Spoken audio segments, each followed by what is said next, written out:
the body deconditions quickly.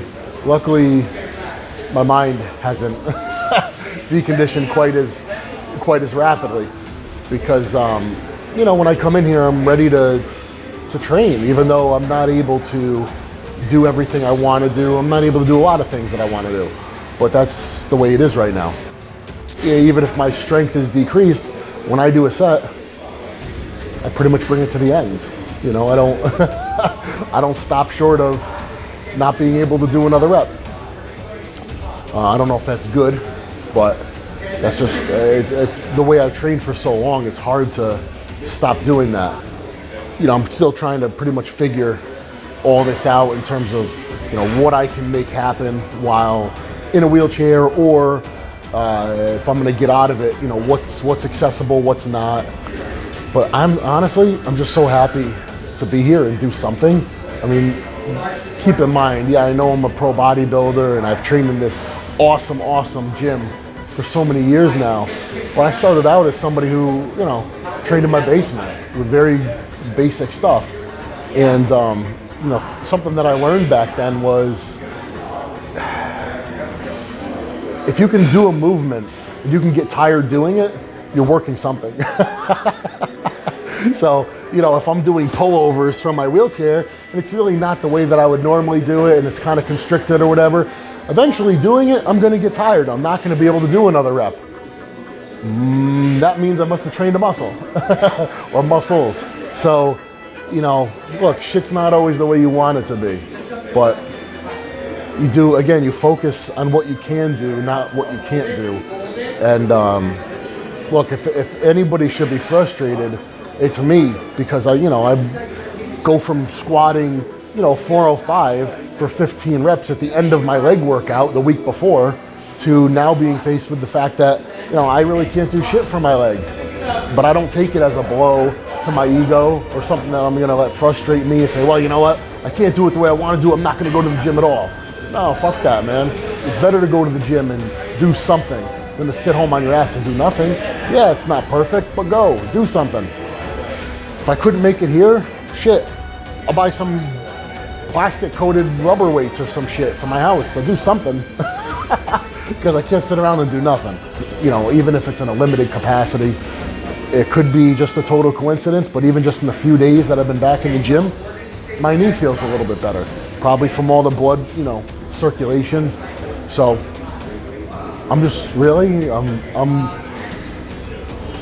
rather than be disappointed that I have a fucked up leg, I'm really grateful that I have a good leg. And that I'm actually able to still go around and train. I mean, people have this accident in the gym, think about this. If I were training and this tendon let go and all the weight, say I'm squatting, now this leg tries to take the brunt of all that weight, this tendon's probably gonna go too. Now I'm sitting in a wheelchair with no legs, no tendons, nothing's working. That sucks. I'm happy that that's not the case. So, I mean, look, I'm healthy. I've got an otherwise good functioning body. I feel good. I can't be too upset. And I know it'll come back. So focus on the good. Do what you can do. Don't think about what you can't.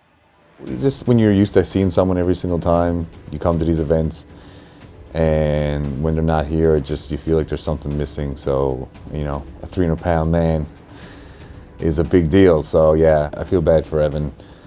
I've gone through some injuries myself, and I know how hard it is. But he seems like he's doing good, and he's he's a pretty mentally strong guy. Not just tell people it's not about just being physically strong; it's being mentally strong. And he seems like this is just like a little bump in the road. So we'll see him again pretty soon. Came in when he was a young man, probably 21, and he's been with us ever since. He's become really close. We have a tight-knit family here.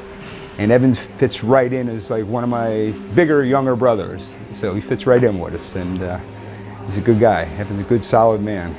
Work with each other, help each other, and I kind of say we're always all in this together.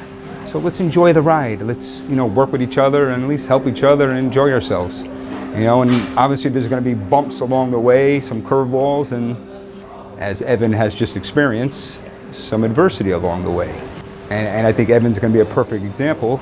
Can come greatness. You could take something so adverse like this, unexpected, and you have to turn it into a positive. You can sit back and do nothing and sit home, sulk and cry and complain about it, or you could come out fighting. As you can see, like he is here doing now, putting his work in. I'm working every other body part that he could possibly do and train, you know, to do what he's got to do, you know, to come back and be strong and better than ever. Now he's going to be able to help a lot of people who have gone through a similar, you know, process and maybe had, you know, difficulties with it. Maybe he could show a whole new path of you know, healing, and you know, maybe a better way of healing, or he could enhance it somehow, you know, with his knowledge and the research that I know he will do on himself. And now he's going to be his own guinea pig to try some of these things, and you know, I think he's definitely going to be a positive and turn this negative situation into a positive, because it's here and you can't change it, and unfortunately the situation has arose, and now as a man you got to step up and do what you have to do. And I expect him to be back on stage in the near future. You know, I've always said this, and it holds true now just as it always has, that I'm incredibly fortunate. I've had support. Since I've started this, I've had support. And one of my main support systems has been this gym. I came here, it's been probably 11, 12 years now, and literally from day one, these guys have had my back. So, you know, to be able to come into an environment where, you know, I've established a relationship, not only, you know, with the Montanari brothers, but, you know, a lot of the members here in this gym. And when you know that people are, you know, well, first of all, they're concerned for you. They want to know that you're okay. They want to know what's going on with you, and they want to know, is there any way in which they can help you? That means a lot to me. And I've had people from the gym text me, message me, etc. Hey, look, if you need rides any place, you need to get picked up, we'll bring you to the gym. That's good shit. You know, same thing with the owners. Look, we'll come pick you up. The gym's not the same without you. We want you in here. And, you know, that means a lot to me. I'm very fortunate to have that kind of support system. And I'm a lucky guy with a fucked up knee.